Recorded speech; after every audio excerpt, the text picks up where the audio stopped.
Oftentimes, like, I'll be talking to my girlfriends and we'll kind of start to talk about, what it would be like to be a man and how much easier all these different things would be. And then we kind of come to this conclusion that, like, well, I know it kind of sucks to be us sometimes, but like, I really like being a girl and I don't want to be anything else, while also knowing that being a woman comes with a lot of bullshit.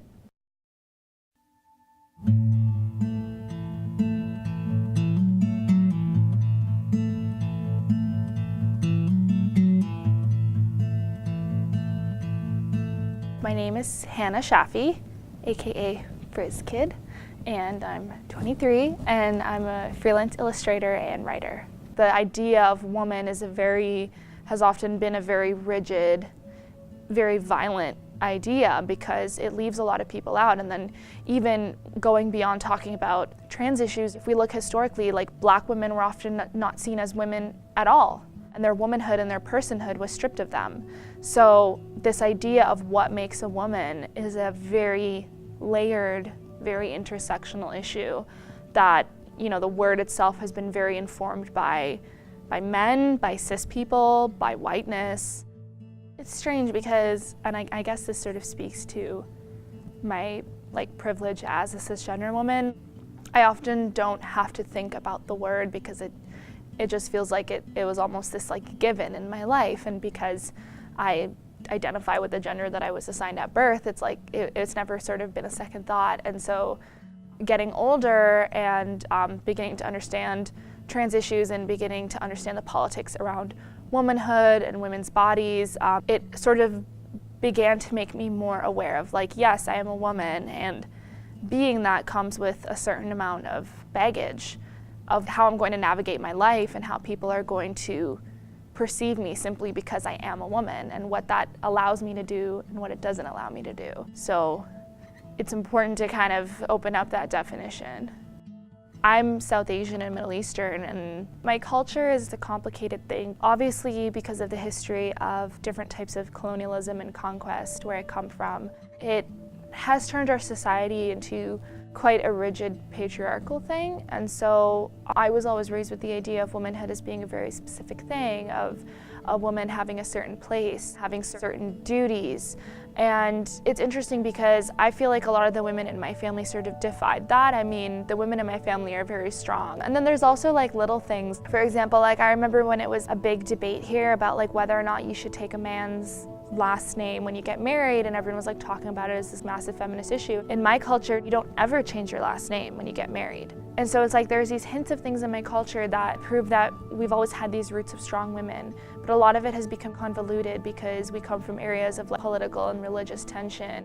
There's this cis-normative attitude about woman means that you have these chromosomes and you have a vagina. People are slowly but very reluctantly beginning to understand that these ideas of what it means to be a woman are really just constructs. I mean, biological essentialism about what makes a woman or a man really isn't real.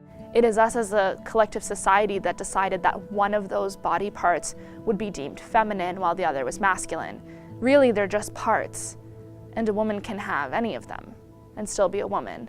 Gender fluidity has existed in many different cultures for a long time, and it's really just a very Western and European idea that gender cannot be fluid. I mean, even if we're looking right at home here at Indigenous cultures, Two-Spirit very much encapsulates that idea of gender fluidity, and that how you present doesn't necessarily reflect on what gender you identify as. It's hard because we have these very rigid ideas of what it means to look feminine or what it means to look masculine. And then of course there are cultures across the world that have third genders. In South Asia, a third gender exists and has existed in those cultures for a very long time, but colonialism of those areas has kind of wiped out this idea, and now it's we're starting from scratch trying to create a society that is more accepting of gender fluidity, which is unfortunate because it's existed for so long.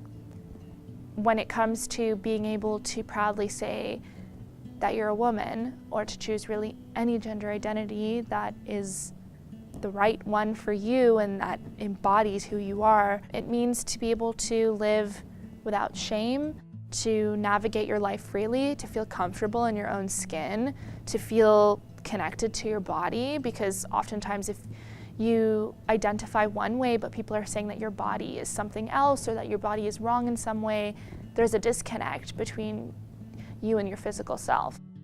I think the ramifications of associating women, particularly with motherhood and childbirth, is that it pressures a lot of women to feel like they have to have children, and that it's this big part of womanhood, and that the only way to be a woman is to be a mother. And secondly, it also really excludes trans men and non-binary people from the conversation, because they can often have children too. And if we act like having a child is this exclusively like female thing, then all these other people are excluded from the conversation, and then as a result they're excluded from being able to talk about their rights around that. So it becomes a reproductive justice issue to create more inclusive conversation about what bearing a child really means, and how it's not really just part of one gender in particular.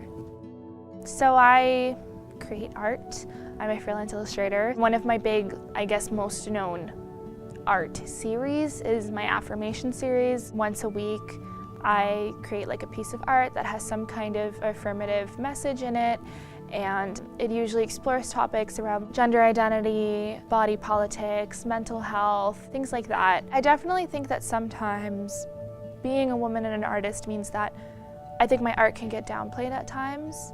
Like, people have this sort of distaste towards like young millennial women making art, and it's sort of seen as art without any lasting impact or substance. And I disagree. I've seen the impact that my art has made on people's lives, and I'm very proud of that, and I hope that it can continue to have an impact. So I definitely think that there are ways in which being a woman and an artist, like you get discounted a lot.